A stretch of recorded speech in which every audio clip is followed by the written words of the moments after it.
consigo, não. Ah, sou louco de ruim nessas coisas, né? Mas tá bom. Então vai sim.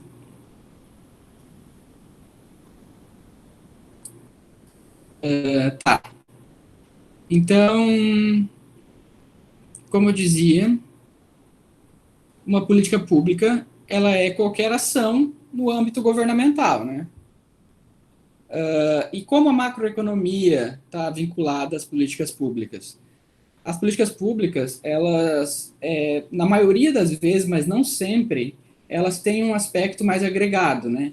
Quando a gente fala do governo, o governo ele é um representante da maioria, né? Um representante de todos, não só da maioria. Ele é eleito pela maioria, mas ele representa todos. Então, via de regra, as políticas públicas tendem a ter um caráter mais agregado, mais geral, né? Como, por exemplo, quando o governo abaixa a taxa de juros para incentivar o crédito para o consumidor.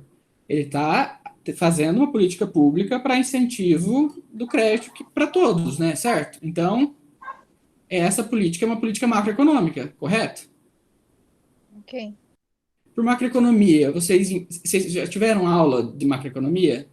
Vocês estavam ainda na parte da micro, né? Sim.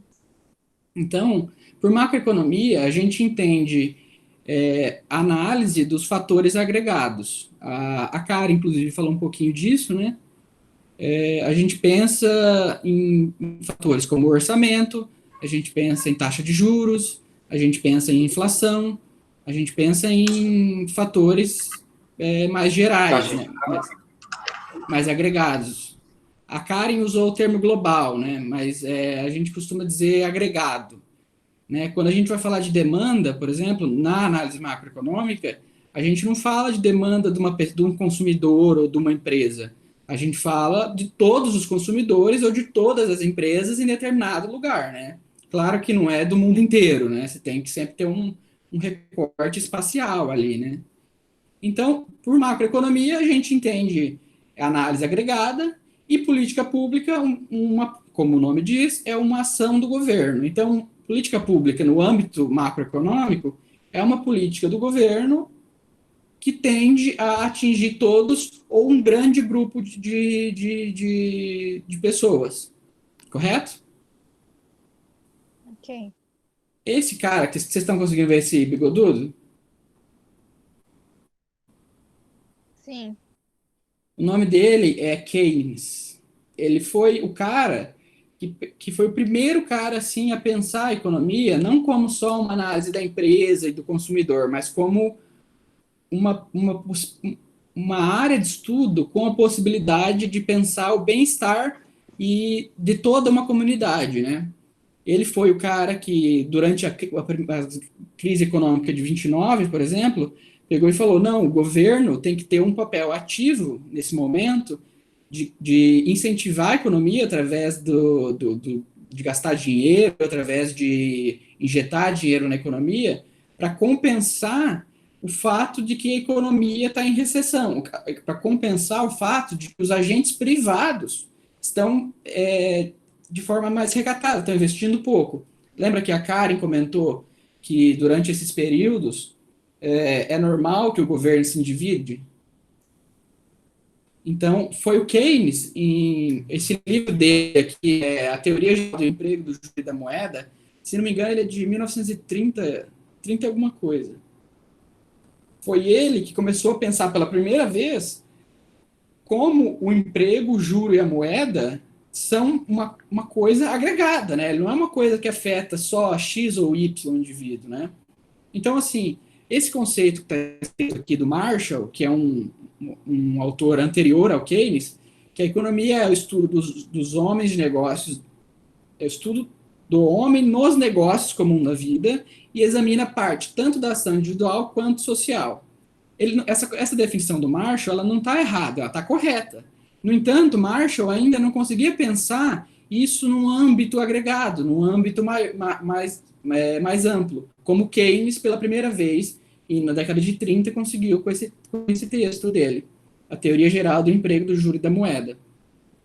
Quando a gente está fazendo a faculdade de economia, a gente vê tanto Keynes, que a gente até cansa de olhar para esse bigode aqui.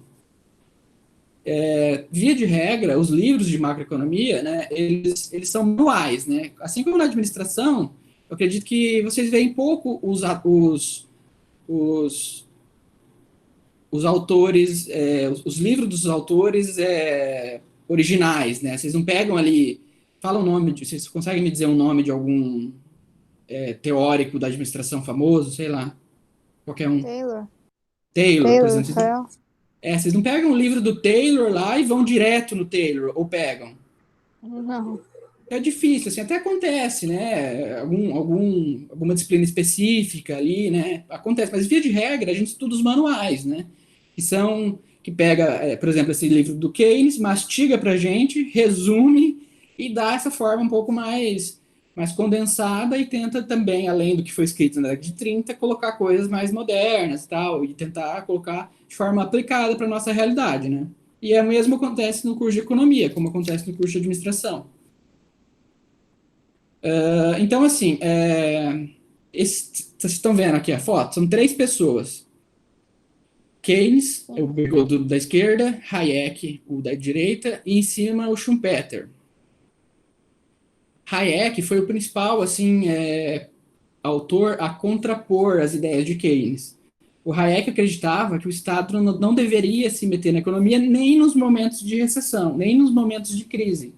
Ele acreditava que o Estado, quando ele mexia na economia, ele alterava algo que tende a ser natural, né? O principal livro do Hayek chama O Caminho da Servidão, que a ideia geral desse livro é que os indivíduos eles trilham, eles caminham por direções tantas vezes que criam esse caminho, né, de forma mais natural. Então, assim, as pessoas sabem o caminho correto, por onde ir e por onde não ir. E quando o Estado se mete nisso, ele tende a alterar essas variáveis que ele considera mais naturais, certo? Então, assim, tanto Keynes, apesar de Keynes e Hayek terem essa visão antagônica sobre o que é economia, e tanto no aspecto micro quanto no aspecto macro, eles tinham essa visão da economia enquanto algo mais ou menos estático, assim, sabe? O Keynes falava, quando está tudo ruim, o Estado tem que ir lá investir para incentivar. Mas o Keynes acreditava que a economia era como um ciclo, como algo mais ou menos fechado. Não sei se vocês tiveram já alguma oportunidade de estudar. Isso é mais vinculado à física, né? Sistemas abertos e sistemas fechados. A Terra, por exemplo, é um sistema aberto, se não me engano, né? Porque a Terra, eu digo o mundo, porque ele está sujeito a alterações que vêm além do globo, né? Então, assim, um meteoro, o calor do Sol, qualquer outra coisa que não seja natural da Terra, quer dizer que está interferindo no nosso sistema e, portanto, o nosso sistema não é um sistema fechado, é um sistema aberto, né? E Keynes e Hayek ainda não conseguiam ver a economia enquanto um sistema aberto. Eles pensavam na economia enquanto um sistema fechado, que tendia a mudar, mas mudar aos poucos conforme havia a acumulação do capital. Isso retomando o Marx, né? Não sei se vocês lembram que eu comentei que Marx falava, a coisa mais importante no sistema capitalista é a acumulação do capital, porque uma vez que você obtém lucro, você consegue reinvestir, né, e aumentar a produção, aumentar o emprego, aumentar a renda. Então, assim, desde para Keynes, para Hayek, para Marx, a coisa mais importante no capitalismo é o acúmulo e o reinvestimento do capital, certo? Porque vocês entendem o que é capital? É o dinheiro? É o dinheiro, o maquinário, a mão de obra, tudo pode ser pensado enquanto capital, né? Dependendo, assim, capital humano, capital físico, existe algumas variações ali, mas de forma geral, o capital é tudo que gera produto, né? Tudo que gera resultado. Então, aí esse outro cara aqui em cima, vocês conseguem ver? Esse careca feio? Não, E agora? não. Nada?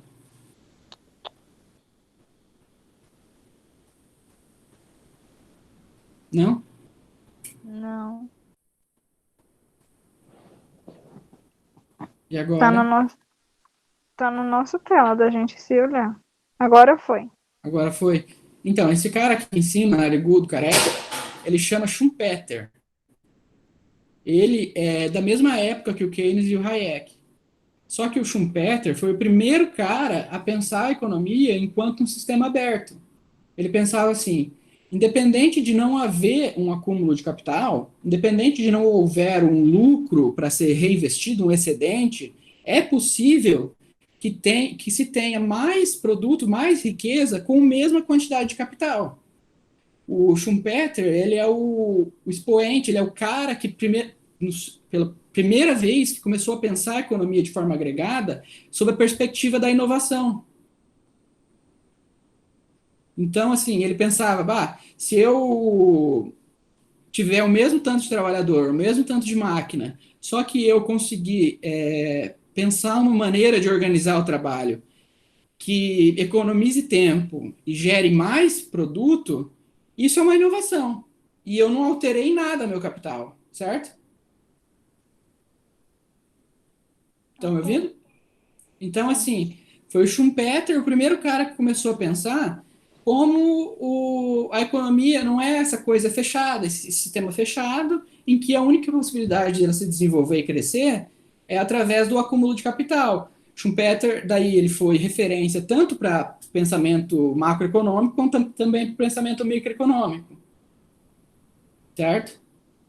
Ok. Ok? Então, assim, as variáveis macroeconômicas, mais ou menos, assim, as grandes variáveis são a moeda, né, que é o papel moeda, que é o dinheiro de circulação, os juros, a inflação, o desemprego, o câmbio e o PIB, né, o produto.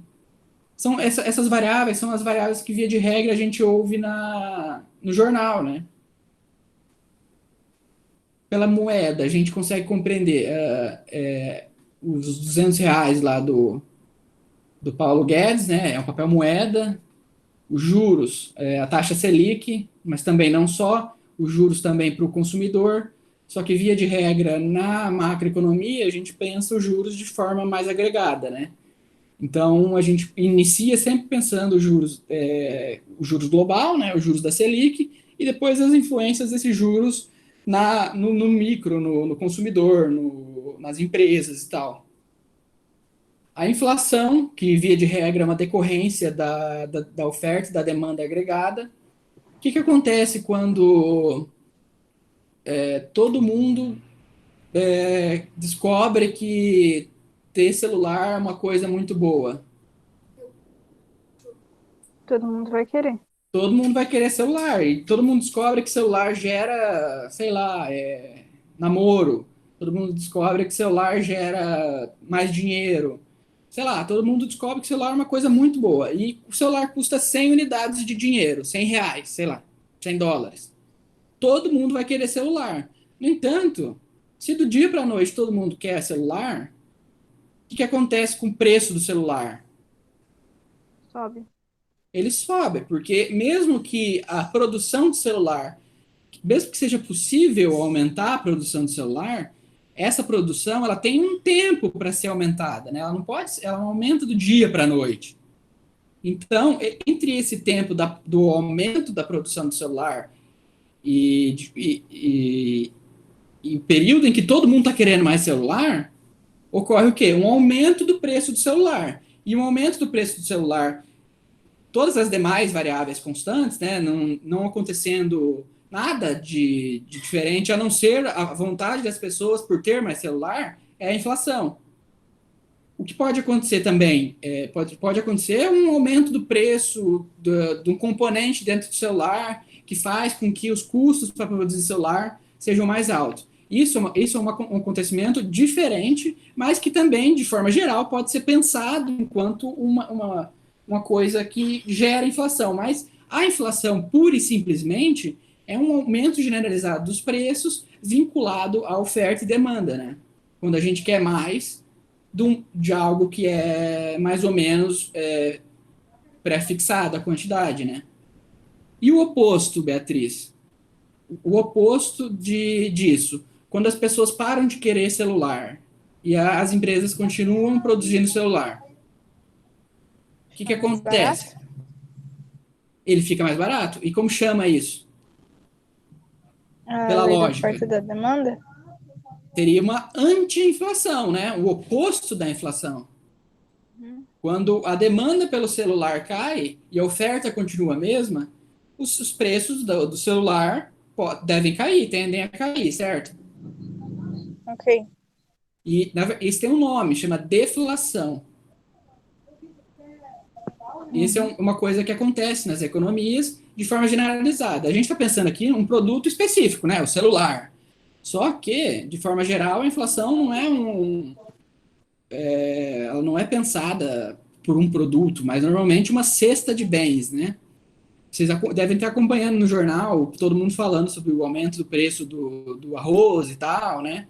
Só que o que está subindo não é só o preço do arroz, né? É um grupo de produtos que, que tem subido, como a gasolina, por exemplo, né? Eu tenho carro faz pouco tempo e tenho sentido bastante isso. Durante acho que março, abril, foi quando começou a pandemia, o preço da gasolina foi lá embaixo. Porque poucas pessoas estavam saindo de casa, poucas pessoas estavam, sei lá, andando de Uber, não sei. Então, o preço, a oferta de gasolina continuou a mesma e a demanda por gasolina caiu. O que aconteceu?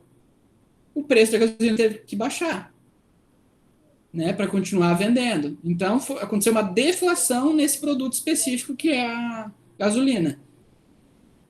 Aí, quando a economia começou a se reativar, o preço da gasolina voltou mais ou menos ao normal, como estava, certo? Ok. Então, assim, em momentos de desemprego, o que o Estado pode fazer? O Estado pode gerar emprego através de gastos públicos, ele pode baixar a taxa de juros e gerar mais crédito para os empresários, fazendo com que os empresários peguem mais dinheiro emprestado e investam na economia. Então, assim, o que eu quero deixar claro para vocês é como todas essas variáveis que a gente está olhando aqui, moeda, juros, inflação, desemprego, câmbio, estão todas vinculadas umas com as outras, certo? Deixa eu colocar a Ok. bateria do computador aqui que tá.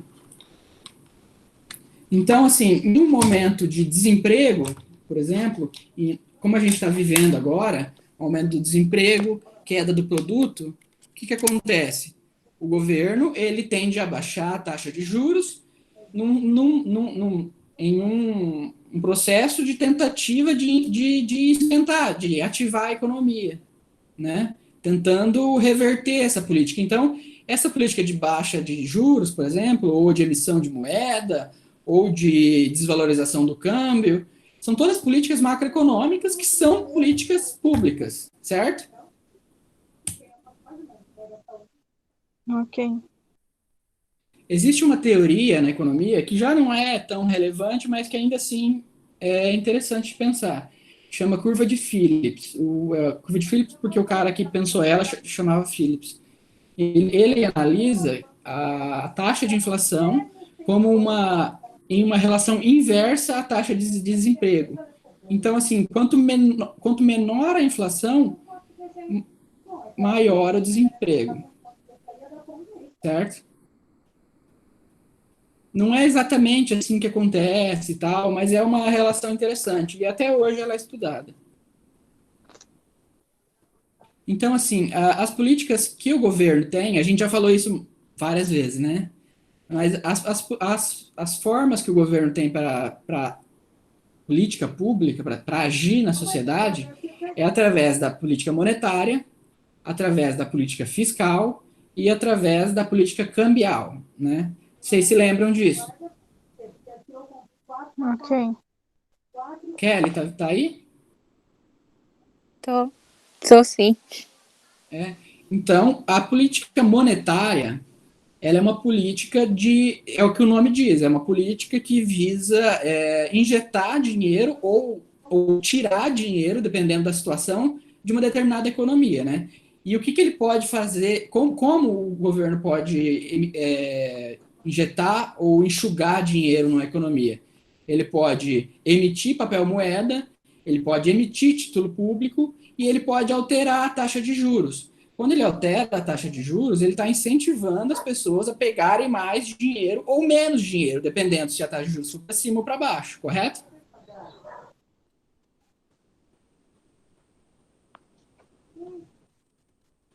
E uma política fiscal? Política fiscal é bastante do que a Karen estava trabalhando ali com a gente na semana passada, né? A política fiscal, ela pode ser os impostos, o corte de impostos ou o aumento de impostos, né? Dependendo se é uma política fiscal expansionista ou contracionista. Ela pode ser as taxas, né? Como essas taxas que a gente paga no Detran, por exemplo, a criação de taxa, sei lá, taxa é uma coisa diferente de imposto, né? Fiscalização, aumento da fiscalização, aumento do poder de fiscalização, aumento do número de auditores fiscais, por exemplo. Então, a política fiscal ela pode ser tanto contracionista quanto expansionista.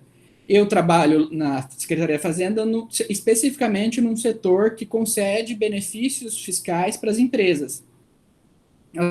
As empresas vão lá, elas apresentam um projeto para o Estado, né, e falam assim, se você reduzir meu ICMS de 12% para 8% durante 5, 4 anos, eu me comprometo a investir 100 mil reais na região de Guarapuava, sei lá, gerando 100 empregos e movimentando a economia regional.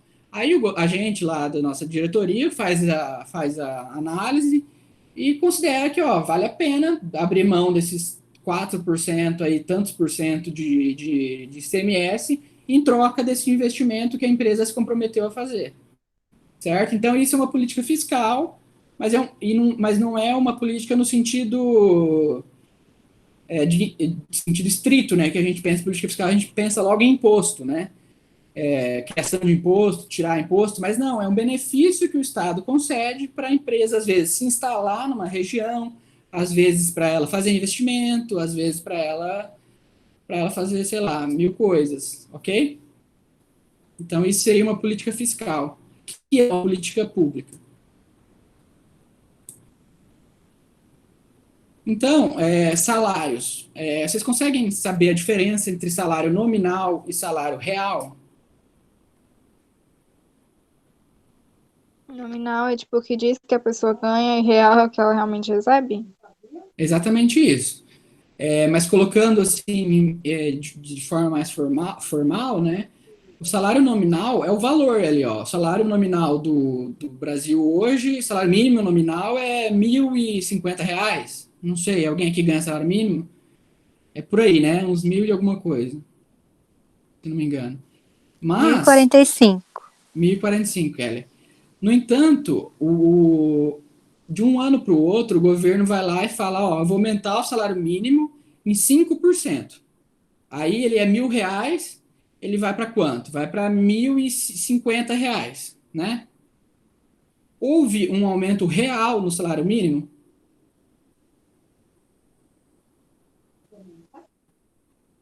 Fala de novo, professor, por favor, que eu não consegui entender.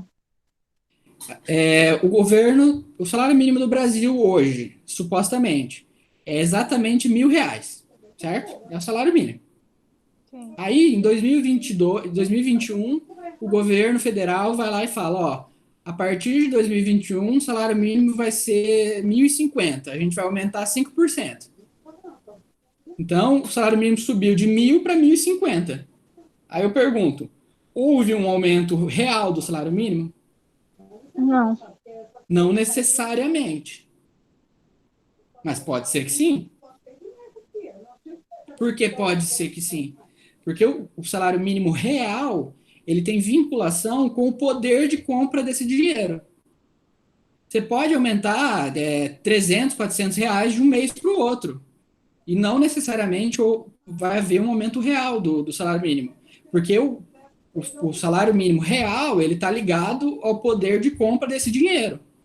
Se a gente teve um aumento de 5% de um ano para o outro, né, passando de 1.000 para 1.050, só que, no entanto, a gente teve um aumento do preço dos alimentos de 10%, ou no caso do arroz ali de 20%, 30%, na verdade não sei, mas eu sei que foi bastante.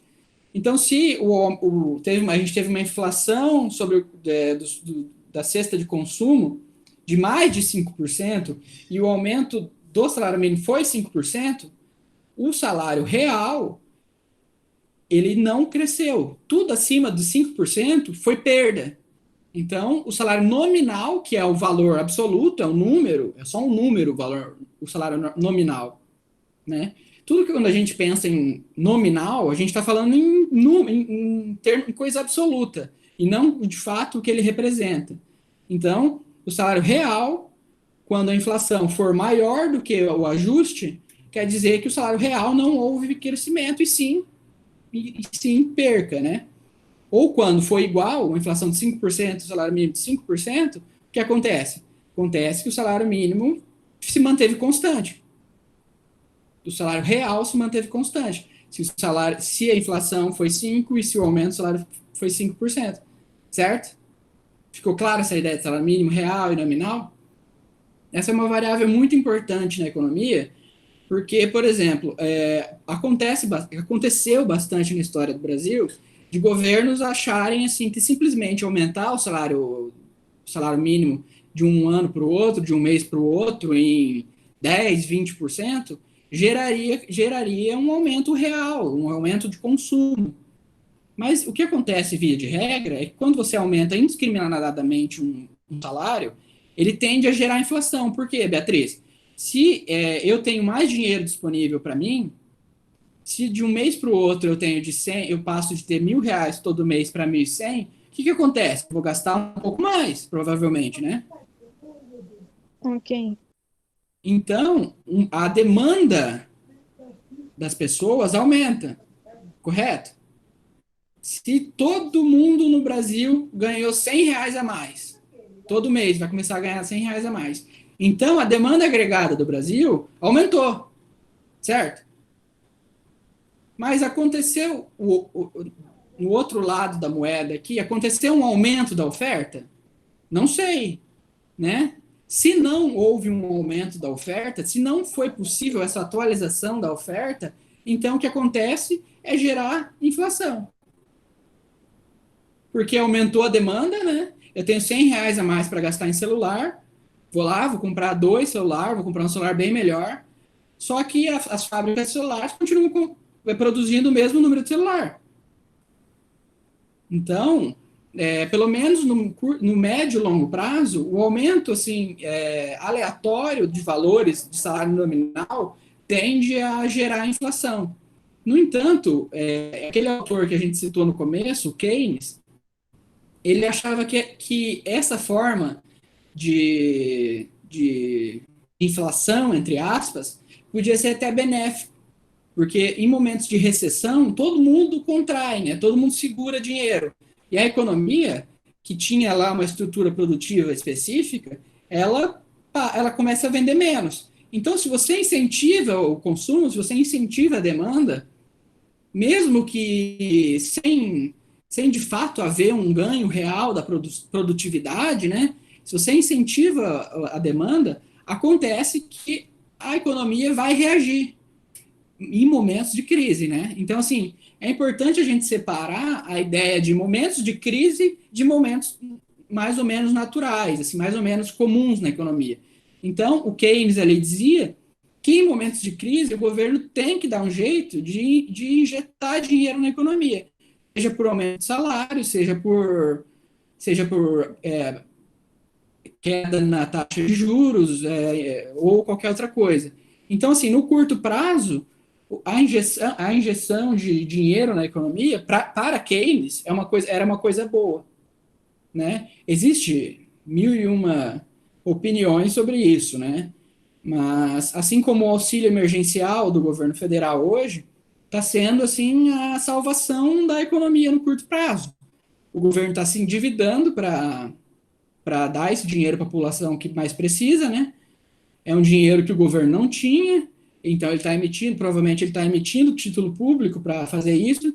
Quando ele emite título público, ele se endivida, né? Porque ele tem que pagar juros sobre esse dinheiro que ele pegou emprestado do setor privado. Aí ele injeta esse dinheiro na economia, reativa a economia e a economia continua aquecida, certo? Se ele fizesse a mesma coisa em um momento não de crise, ele geraria com certeza uma inflação bastante grande. Só que como a gente não está vivendo um movimento padrão na economia, então esse auxílio emergencial não vai gerar inflação, tende a não gerar inflação. No entanto, existem outras consequências, como endividamento público, que não é o caso da gente tratar aqui agora. Só quero deixar claro que existem momentos e momentos no qual o governo pode agir de forma mais expansionista ou de forma mais contracionista, correto? Ok. Então, por exemplo, política de câmbio, vocês sabem o que é? Política de câmbio é o preço do dólar, né? O dólar é a nossa referência de moeda internacional e a política de câmbio, ela tem um efeito direto sobre as importações e exportações de um país, né? Quando eu desvalorizo o real frente ao dólar, o que eu estou fazendo? Eu estou incentivando as pessoas a exportarem mais, né? Porque se eu vendo soja, né, que é uma commodity, é um produto que ele é cotado em dólar, né? Ele custa X dólar, ele tem um preço mundial, né? O saco de soja.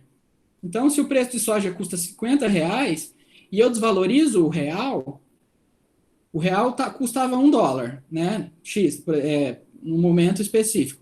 Aí, de repente, do dia para noite, eu faço uma política cambial aí que o dólar passa a valer R$ 5.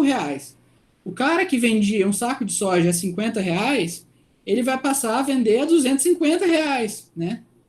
Porque a soja é cotada em dólar.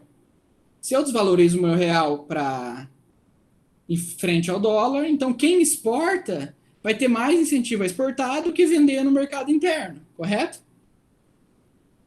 Porque vai ficar muito mais vantajoso para o produtor vender externamente. No entanto, isso faz o quê? Desincentiva a importação, porque fica mais caro importar tudo. Porque algo que eu pagava R$ 50, quando o dólar R$ 1, eu vou passar a pagar R$ 250, sendo que o meu salário mínimo continua 1.000, entende? Então, a política cambial, ela é uma política que afeta principalmente essa variável macroeconômica que é a balança comercial, que é o que sai e o que entra no país. Tudo certo? Ok. Então, desde 1999, se não me engano, o Brasil adotou uma política cambial de câmbio flutuante. O que isso quer dizer? Isso quer dizer que o governo ele não escolhe a taxa de câmbio assim de forma, hoje a taxa de câmbio vai ser R$ 2, hoje amanhã vai ser 3. Ele não tem esse poder tão ativo para escolher a taxa de câmbio. No entanto, ele consegue, assim, alguma manobra, né, através do Banco Central, ele consegue injetar dólar na economia ou retirar dólar da economia, ele consegue alguma margem, alguma banda ali para dar um controle nessa política cambial. No entanto, como ele é flutuante, ele se comporta mais ou menos como o preço, como os preços, qualquer preço de qualquer coisa. Assim como o preço do celular que a gente falou no começo, lembra? O preço do celular vai variar conforme a demanda e a oferta. Se as pessoas começam a ter muita vontade de comprar celular, o preço do celular vai subir, certo? Isso tá ok. Se as pessoas de repente começam a querer dólar, o preço do dólar vai subir. É isso que acontece numa política cambial flutuante. Ela varia conforme a oferta e a demanda de dólar no país. Ficou claro? Eu acho que sim. Então, assim, é importante que vocês entendam, é bastante sim, me parece, assim, bastante claro, que a política cambial de câmbio flutuante, ela se comporta como se fosse um preço qualquer, assim, né? De fato, a gente está negociando o preço do dólar, né? Quando a gente quer mais dólar, ele vai ficar mais caro. Quando a gente quer menos, ele vai ficar mais barato, né? Certo? Basicamente é isso. Então, assim, desde 99 que o Brasil adotou uma política cambial flutuante, onde o câmbio varia de acordo com a demanda e oferta da moeda em questão, que no caso o dólar. Antes disso, o câmbio o Brasil adotava uma política de câmbio fixa, em que a gente estipulava, o câmbio vai valer tanto, o dólar vai valer tantos reais no ano de tal. E o governo podia alterar, assim, de forma ativa o câmbio. Então, a política cambial brasileira, ela é uma não política, certo? O governo não interfere na política cambial. Apesar de interferir um pouco, assim, e tal, basicamente, ele não interfere. Ele deixa a política cambial ao jogo do mercado. Então, a não interferência do Banco Central na economia, na taxa de câmbio, é uma política de não interferência.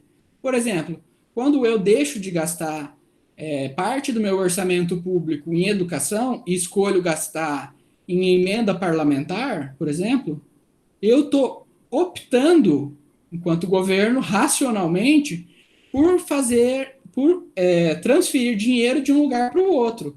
Então, quando eu não invisto na educação, eu estou tendo uma política de educação. Eu estou tendo uma política de não investimento na educação, o que é uma política, correto? Ok. Então, toda política do governo, mesmo quando ela não é nada, quando ele não faz nada, sei lá, por exemplo, a Bolívia invadiu o Acre, né? A Bolívia foi lá, pegou o Acre para eles. Aí o governo brasileiro vai lá e não faz nada. Fala, não, pode ficar com o Acre. O que ele está fazendo?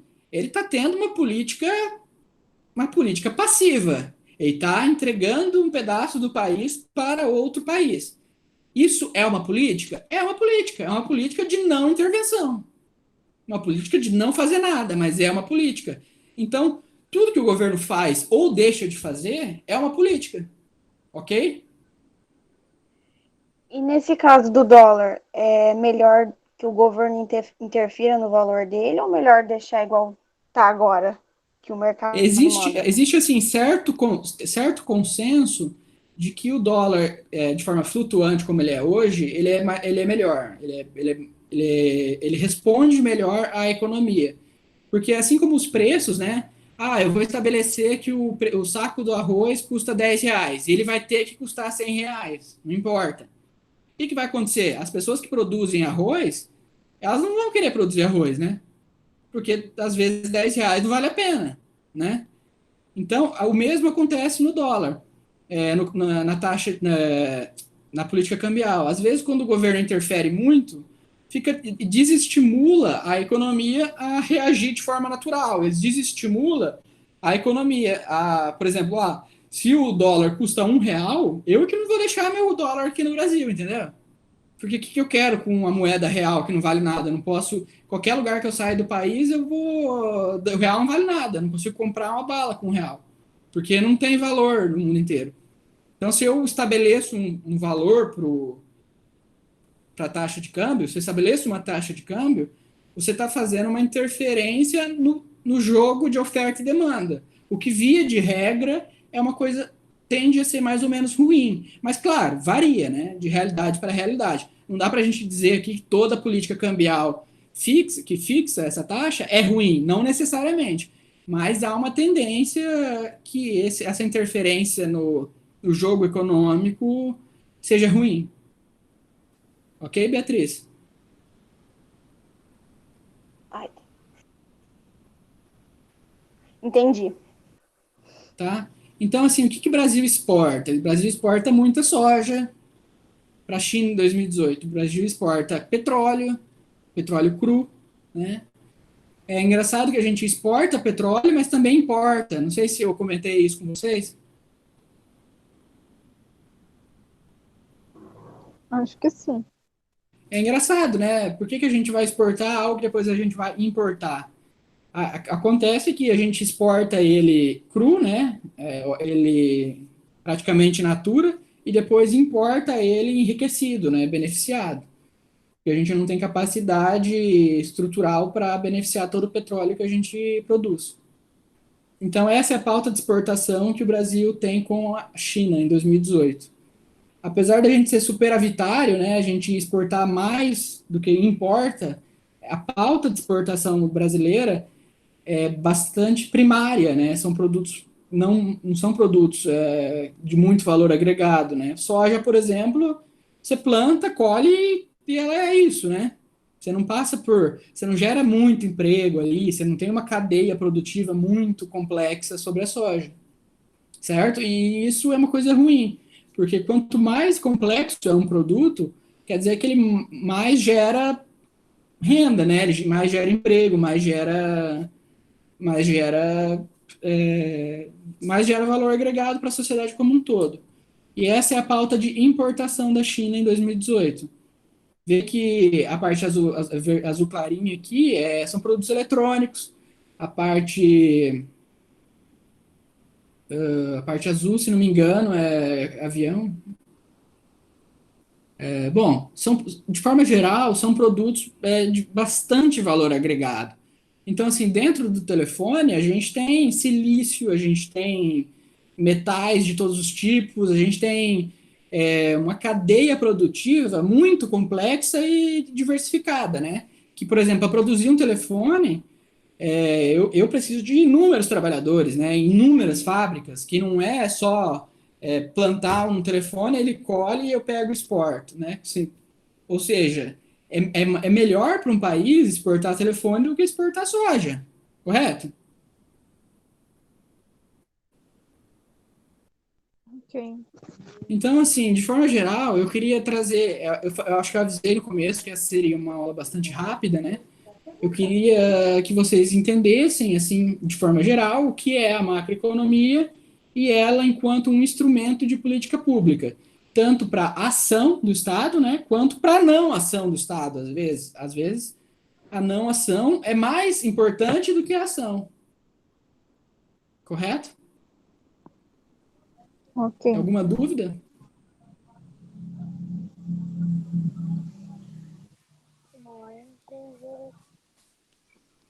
Então, assim, eu pretendo na próxima aula. Eu pretendo na próxima aula trazer a microeconomia e as políticas públicas. Bem nesse formato, assim, que eu trouxe as macroeconomia e políticas públicas, pensando como o Estado ele interfere no consumidor e no produtor, sabe? Através de políticas públicas setoriais ou individuais ali. Ah, eu vou beneficiar o setor agropecuária, sei lá, no sudeste da cidade de Pato Branco, sei lá, entendeu?